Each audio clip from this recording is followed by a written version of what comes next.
Hello friends, मी आम्रपाली गजानन गुरुमाने खिल्लारे घेऊन येत आहे माझ्या वाचनप्रेमी या युट्यूब चॅनलवरती सरश्री यांचे विचार नियम the power of happy thoughts हे पुस्तक. या पुस्तकामध्ये जीवन जगण्याची कशी कला आहे आणि जीवन कसं जगायचं याविषयी सांगितलेलं आहे. तर आपण हे बुक ऑडिओ स्वरूपामध्ये ऐकणार आहोत. त्यामुळे चॅनलला लाईक, शेअर आणि सबस्क्राईब करायला विसरू नका. धन्यवाद.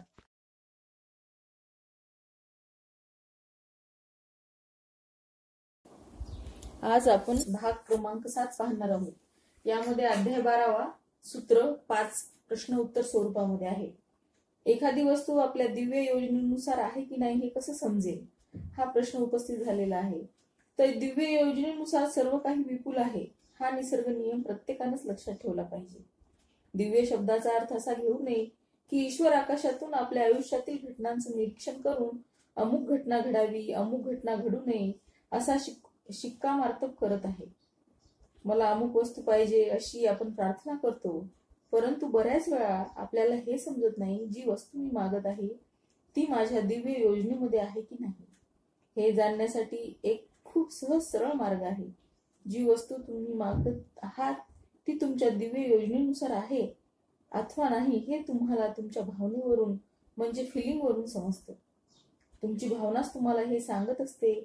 चैतन्य तुम्हाला नेहमीच मार्गदर्शन करत असतं.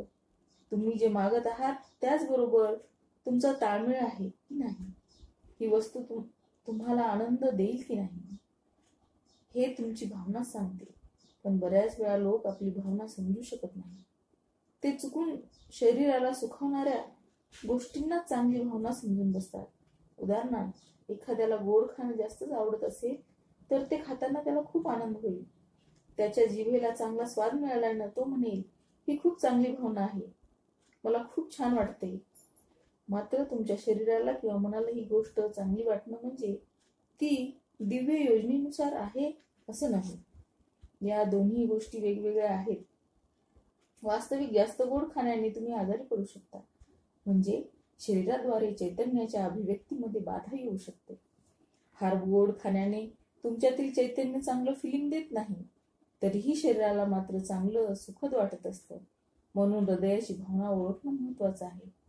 चांगलं वाटणं ही भावना विचार नियमाला शक्ती प्रदान करते. यासाठी भावना ओळखण्याचा अभ्यास प्रत्येकाने आधीपासूनच करायला हवा.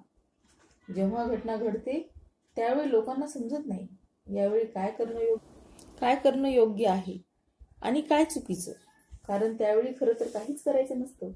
पण हृदयाची भावना समजण्याची तयारी खूप आधीपासून करावी लागते. म्हणून नेहमी आत्मपरीक्षण करा. कोणत्या विचाराबरोबर कोणती भावना अंतरंगात निर्माण होत आहे यावर लक्ष द्या. त्यानंतर तुम्ही हृदयाची भावना समजू शकाल.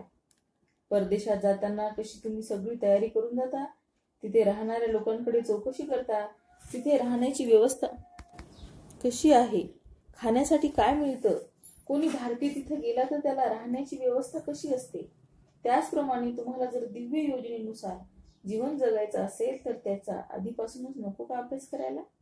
ज्यामुळे नोकरी किंवा लग्न अशा महत्वपूर्ण गोष्टीचा निर्णय घेताना तुम्हाला हृदयातून योग्य मार्गदर्शन मिळू शकेल आणि तुम्ही ते तात्काळ ओळखूही शकाल. प्रश्न दुसरा असा विचारला आहे, नकारात्मक विचार नाहीसं करणं महत्वपूर्ण आहे, कारण असं केल्याने दिव्य योजना स्वतःहून मला सर्वोच्च शक्यताकडे घेऊन जाईल हे मी जाणलं आहे. परंतु नकारात्मक विचार कसे दूर करू. तुम्हाला कधीही कुठल्या दुर्घटना दिसली किंवा कोणतीही नकारात्मक विचार मनामध्ये आला तर त्या विचारांचा परिणाम नाहीसा करण्यासाठी मनात 3 वेळा कॅन्सल कॅन्सल कॅन्सल असं म्हणा. हा विचार मी आता रद्द केलाय असा उच्चार केल्याने नकारात्मक विचारांचा परिणाम लगेच नाहीसा होतो. 3 वेळा कॅन्सल म्हणण्याची सवय आयुष्यभर तुमच्या नकारात्मक विचारांना निष्प्रभ करण्यासाठी मदत करेल. कॅन्सल म्हटल्यानंतर पुढे म्हणा, भूतकाळ संपून गेला आहे, वादळ शमलं आहे. भूतकाळ संपून गेला आहे, वादळ शमलं आहे असं म्हणून मी आता शांत आहे. ज्या विचारांमुळे माझी भीती तयार झाली त्या भीतीच्या विचारांनाच मी 3दा कॅन्सल केला आहे. आता ते विचार चुकूनही माझ्या मनाला शिवणार नाही. प्रत्येक क्षणी माझ्यावर फक्त सकारात्मक विचारांचा पगडा राहील. विचारांच्या शक्तीला आपल्याला वरदान बनवायचं आहे, म्हणजेच नकारात्मक विचार कॅन्सल करून आपल्या आशावादी विचारांची शक्ती आणायची आहे. तुम्हाला अशा वस्तूंशी ट्यून व्हायचं आहे ज्या तुम्हाला तुमच्या अभिव्यक्तीसाठी सहयोग करतील, उद्दिष्ट गाठायला मदत करतील. त्यासाठी नकारात्मक विचारांचा उपवासही तुम्ही करू शकता. प्रश्न तिसरा विचारला गेलेला आहे, मी आता चिंता करतो, परंतु चिंता केल्याने माझे दिव्य योजनेत बाधा येत आहे. हे आता मला समजू लागलेलं आहे. चिंता केल्याने जे नकोय त्यावर माझा फोकस असतो, म्हणून मी माझ्या जीवनात तशाच घटना आकर्षित करत आहे. तेव्हा चिंता करण्याच्या सवयीपासून मी मुक्त कसं व्हावं? सर्व प्रकारची परिस्थिती बदलायची असेल तर प्रथम आपल्याला आपले विचार बदलावे लागतील आणि त्यासाठी करावा लागेल विचारांचा उपवास. Very fast. ज्या दिवशी आपण उपवास करतो त्या दिवशी जेवत नाही. याचा उपयोग आपल्या शरीराचं आरोग्य सुधारण्यासाठी होतो. संतुलित आहाराविषयी जसा आपण बऱ्याच विचार करतो, हे खाल्लं तर आपलं वजन वाढेल, आपल्याला त्रास होईल, कांदा लसूण खाऊ नये, अमुक प्रकारचं खाणं माझ्यासाठी वर्ज्य आहे वगैरे. पोटात जाणाऱ्या पदार्थाबद्दल तर आपण खूपच जागरूक असतो, परंतु सकाळपासून रात्रीपर्यंत आपल्या डोक्यात शिरणाऱ्या विचारांच्या बाबतीत मात्र अगदीच बेपर्वा कशी? यासाठी जे विचार आपल्या डोक्यात जात आहेत त्याची छाननी करणं गरजेचं आहे. कारण आपण टीव्ही, वर्तमानपत्र, आपले मित्र, सिनेमा, आसपासचे लोक यांच्याकडून येणारे विचार खरे मानून चालतो. हे योग्य आहे का? म्हणूनच आपल्या डोक्यात जाणारा प्रत्येक विचार तपासून पाहणं अतिशय आवश्यक आहे. विचार आपल्या मनाचं भोजन आहे, खाद्य आहे. तेव्हा तो आत जाण्यापूर्वी त्याच्याकडे लक्ष देणं आवश्यक आहे. या विचारामुळे माझ्या मनाचं आरोग्य तर बिघडणार नाही ना? विचारांमुळे मन दुर्बल होत असेल तर त्या विचारांना अजिबात प्रोत्साहन देऊ नका. दिवसातून कमीत कमी 1 तास तरी नकारात्मक विचारांचा उपवास करा. म्हणजेच असं ठरवा, पुढच्या 1 तासात काहीही झालं तरी माझ्या मनात कुठलाही नकारात्मक विचार येणार नाही. असा कुठलाच विचार मनात आला तरी मी त्याची उपेक्षा करेन, त्याच्याकडे दुर्लक्ष करेन. मी फक्त सकारात्मक विचारांनाच माझ्या जीवनात शिरकाव करू देईन. या तासभरात चिंता, निराशा, द्वेष, घृणा यासारख्या कुठल्याही विचारांना माझ्यात प्रवेश करू देणार नाही, त्यांना थारा देणार नाही. सुरुवात आधी 1 तासापासून होईल. हळूहळू 1 तासाचे 2 तास होतील, 2 चे 3 होतील आणि मग या नकारात्मक विचारापासून तुम्ही कायमचे मुक्त व्हाल. तुमचे विचार जर सकारात्मक असतील तर उच्चारही सकारात्मक होतील. यामुळे तुम्ही फक्त स्वतःलाच नव्हे तर तुमच्या संपर्कात येणाऱ्या प्रत्येक माणसाला बदलू शकाल. आपण इतरांकडून विचार घेतो आणि त्या विचारांना विचार देतो. अशा प्रकारे विचाराचं आदान प्रदान चालूच असतं. कारण कोणताही विचार, कोणतीही बातमी माणसांचे विचार जेव्हा विश्वाच्या महाशक्तीपासून दूर जातात तेव्हा तो अनेक समस्यांनी घेरला जातो. तुमच्या जीवनात शारीरिक, मानसिक, आध्यात्मिक अथवा आर्थिक समस्या दिसू लागतात. पुढे दिलेला आत्मसंवाद निरंतरतेने म्हणा. जोपर्यंत तुमच्यामध्ये समस्या सोडवण्याचं बळ जाणवत नाही तोपर्यंत म्हणत राहा, माझ्यात असे कोणते विचार आहेत ज्यामुळे मी हा रोग, समस्या भोगतो. या रोगाला कारणीभूत ठरणारा वैचारिक साचा सोडण्यासाठी मी आता तयार आहे. ज्या गोष्टीवर आपण विश्वास ठेवतो तशाच गोष्टी आपल्या दुनियेत प्रकट होतात. गरिबी, श्रीमंती, स्वास्थ्य, अस्वास्थ्य, सुख, दुःख, चांगलं, वाईट, आनंद, उदासीनता, सन्मान, अपमान या सर्व गोष्टी आपल्या विश्वानुसार आपल्याला मिळतात.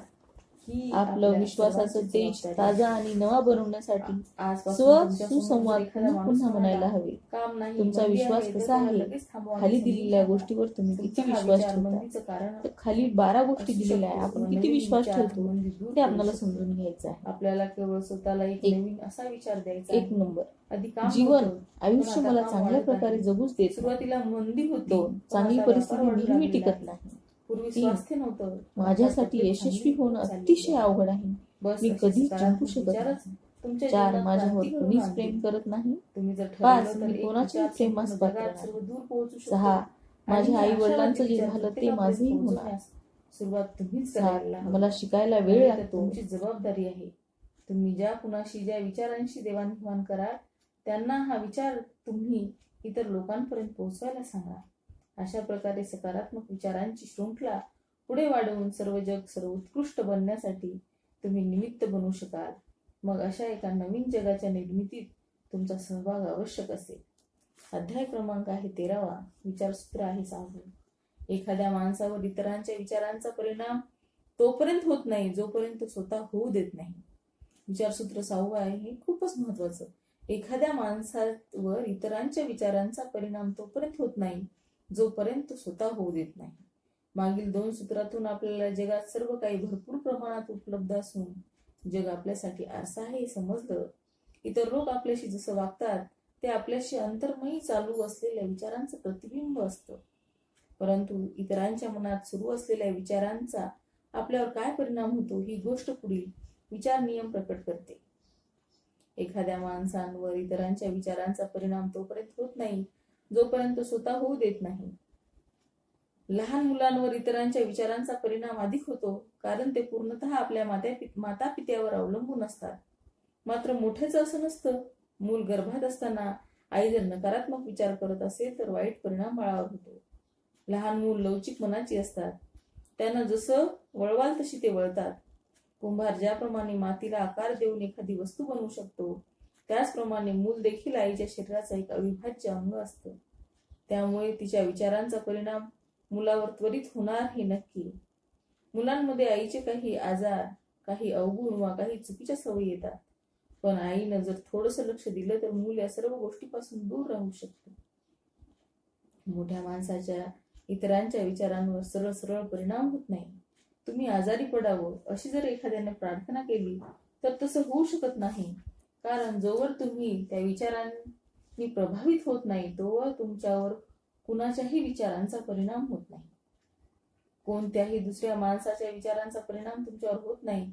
पण तुमच्याबरोबर राहणारा माणूस जर चुकीचे विचार करत असेल तर त्याच्या विचारांचा परिणाम प्रत्यक्ष जरी होत नसला तरी अप्रत्यक्षपणे नक्कीच होतो.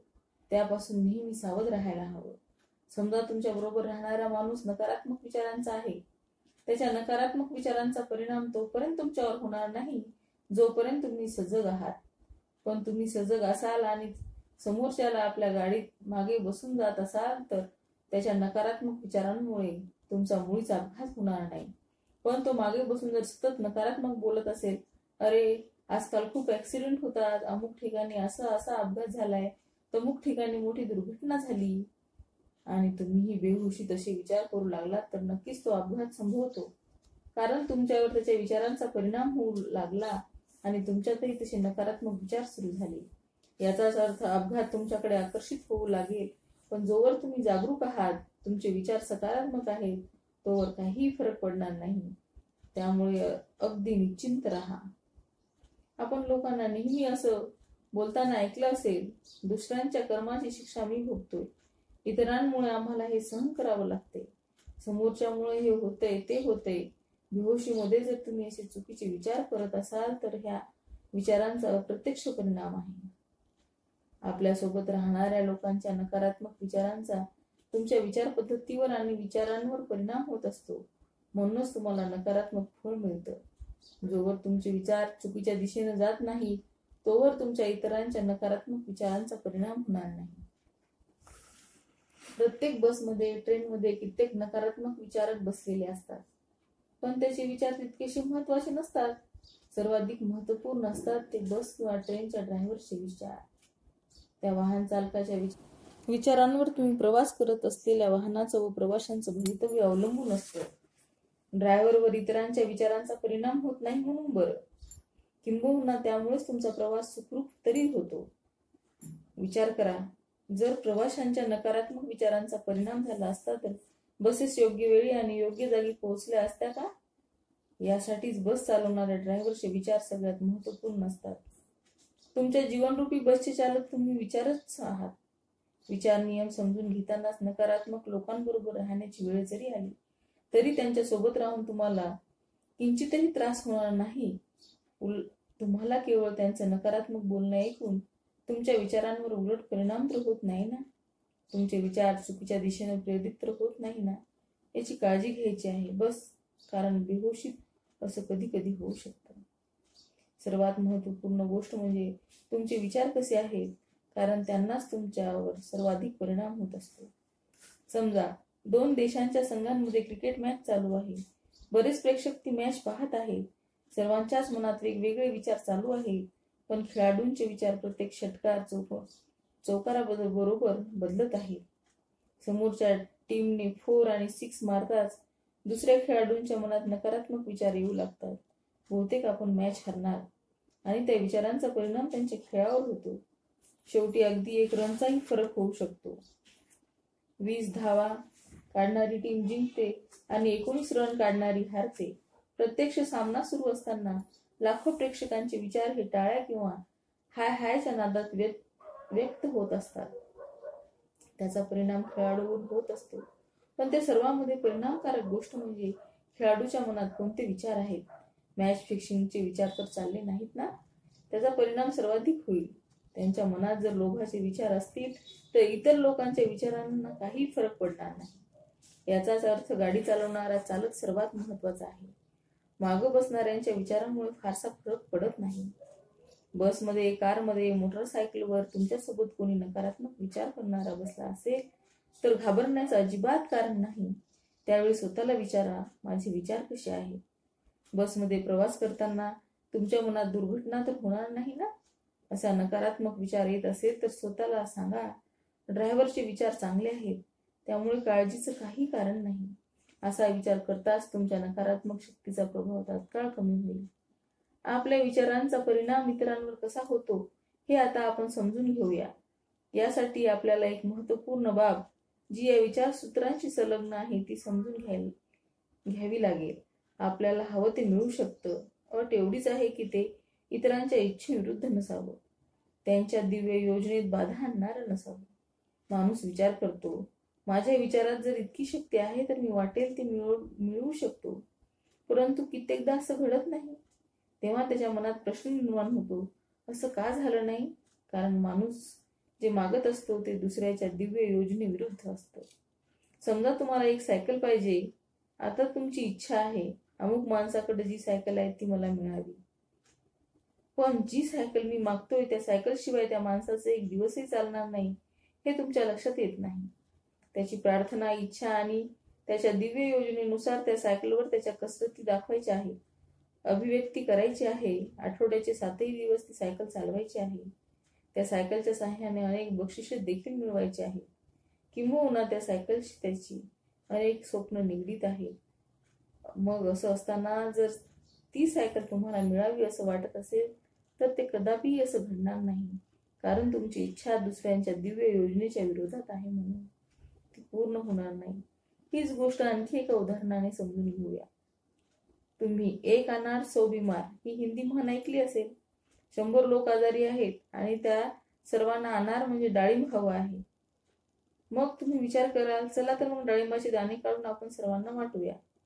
सर्व आजाऱ्यांना डाळिंबाचे दाणे मिळाल्याने त्या सगळ्यांचाच इलाज होईल. असं करणं सहजही शक्य आहे. कारण त्या डाळिंबाची स्वतःशी अशी कोणती इच्छा नसल्याने अडचण येणार नाही. एका डाळिंबामुळे 100 रोगी बरे होण्यात कोणतीही बाधा येत नाही. समजा एक मुलगी आहे आणि आसपासच्या 4 मुलांची तिच्याशी लग्न करण्याची इच्छा आहे. आता तुम्हाला प्रश्न पडेल, या 4 मुलांपैकी कोणाची इच्छा पूर्ण होणार. पण हे केवळ त्या 4 मुलांच्या विचारांवर अवलंबून नाही, तर त्या मुलीची इच्छा काय आहे ते सर्वस्वी अवलंबून आहे. हा मुद्दा सर्वाधिक महत्वाचा आहे. त्या मुलीची स्वतःची अशी काही स्वप्न असतील, तिच्याही काही आकांक्षा असतील, म्हणून तिची इच्छा काय आहे हे जाणून घेणं महत्त्वाचे आहे. तिच्या दिव्य योजनेनुसार तिच्यासाठी कोण योग्य आहे या आधारे सर्वांना आपले परिणाम मिळतील. परंतु या गोष्टी समजून न घेताच लोक तक्रार करतात. आम्ही विचारांवर काम करतो, प्रार्थना करतो, तरीही आमची प्रार्थना पूर्ण झाली नाही. आमच्या जीवनात अमुक झालं नाही, तमुक झालं नाही. या सर्व बाबतीत अशी महत्त्वपूर्ण समज हवी. माझ्या विचारांमुळे किंवा प्रार्थनांमुळे इतरांच्या दिव्य योजनेत बाधा येऊ नये. माझी प्रार्थना कधीही कुणाच्या दिव्य योजनेच्या विपरीत नसावी. कारण समोरचाही जिवंत माणूस आहे आणि त्याच्या स्वतःच्याही काही इच्छा आकांक्षा आहे. आपण अध्याय 14 सूत्र क्रमांक 6 प्रश्न उत्तर स्वरूपातलं पाहणार आहोत. समान इच्छा असणारे लोक एकमेकाशी जोडले जातात की विरुद्ध इच्छा असणारे, याविषयी कोणती मान्यता जास्त योग्य आहे. या प्रश्नाच्या उत्तरात 2 प्रकारचे नियम समोर येतात. एक म्हणजे समानतेला आकर्षित करते, म्हणजेच लोक स्वतः सारख्याच लोकांकडे आकर्षित होतात. याचाच अर्थ समान विचारधारा असणारे लोक एकमेकांकडे आकर्षित होतात. दुसरीकडे विपरीत ध्रुव एकमेकांना आकर्षित करतात. समान ध्रुव एकमेकांना दूर लोटतात असा हा नियम सांगतो. लोहचुंबकाच्या एका चुंबकाला उत्तर ध्रुव तर दुसऱ्या चुंबकाला उत्तर ध्रुवाला दूर लोटतो आणि दक्षिण ध्रुवाला आकर्षित करतो हे आपण पाहिलंच असेल. म्हणजे दोन विरुद्ध प्रकारचे लोक एकमेकांकडे आकर्षित होतात हे दोन्ही नियम आपल्याला ज्ञात असतील. मग आता प्रश्न असा उद्भवतो, यातील कोणता नियम योग्य आहे? नेमकं कोण कोणाला आकर्षित करतं? समान गोष्टी आकर्षित करतात की विरुद्ध? पती पत्नी दोघांना जर व्यापारात रुची असेल तर त्या एकमेकांशी पटेल की दुरावतील? पतीची आवड जर व्यापार असेल आणि पत्नीची घरकाम, तेव्हा हे विरुद्ध आवडीचे लोक एकत्र येतील की दुरावतील? विरुद्ध विचारांचे लोक एकत्र येतील की समान विचारधारा असणारे? आयुष्यभर लोकांच्या मनात असे प्रश्न घोळत राहतात की शेवटी दोन्हीतला नेमकं काय बरोबर आहे? तर दोन्ही योग्य नाही असंच या प्रश्नाचं उत्तर आहे. आपापसात ताळमेळ सामंजस्य असणारे लोक एकमेकांकडे आकर्षित होतात हे वास्तव आहे. कधी कधी समान विचारधारा असणारे लोक एकत्र येतात तर कधी कधी विरुद्ध स्वभावाचे लोक एकमेकांचे चांगले मित्र असतात. असं